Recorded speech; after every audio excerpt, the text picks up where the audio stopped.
धनतेरस की कहानी। भारत त्योहारों का देश है। विभिन्न त्योहारों पर अलग अलग पौराणिक कथाएं प्रचलित हैं। इसी प्रकार धनतेरस पर भी यमराज की एक कथा बहुत प्रचलित है। कथा कुछ इस प्रकार है।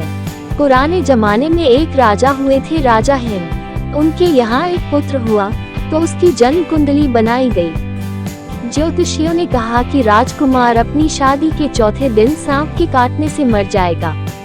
इस पर राजा चिंतित रहने लगे। जब राजकुमार की उम्र 16 साल की हुई तो उसकी शादी एक सुंदर, सुशील और समझदार राजकुमारी से कर दी गई। राजकुमारी माँ लक्ष्मी की बड़ी भक्त थी।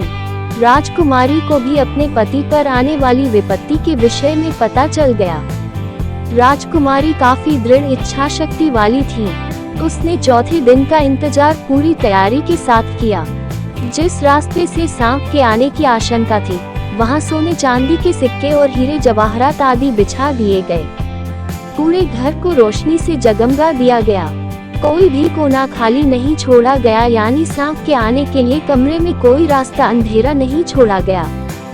इतना ही नहीं, राजकुमारी ने अपने पति को जगाए रखने के लिए उसे पहले कहानी सुनाई और फिर गीत गाने लगी। इसी दौरान जब मृत्यु के देवता यमराज ने सांप का रूप धारण करके कमरे में प्रवेश करने की कोशिश की तो रोशनी की वजह से उनकी आंखें चुंदिया गईं। इस कारण सांप दूसरा रास्ता खोजने लगा और रेंगते हुए उस जगह पहुंच गया जहां सोने तथा चांदी के सिक्के रखे हुए थे।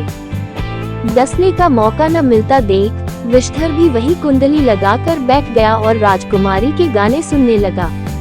इसी बीच सूर्य देव ने दस्तक दी, यानी सुबह हो गई। यम देवता वापस जा चुके थे। इस तरह राजकुमारी ने अपनी पति को मौत के पंजे में पहुंचने से पहले ही छुड़ा लिया। यह घटना जिस दिन घटी थी वह धनतेरस का दिन था, इसलिए इस दिन को यमदीपदान भी कहते हैं। भक्तजन इसी कारण धनतेरस की पूरी रात रोशनी करते हैं।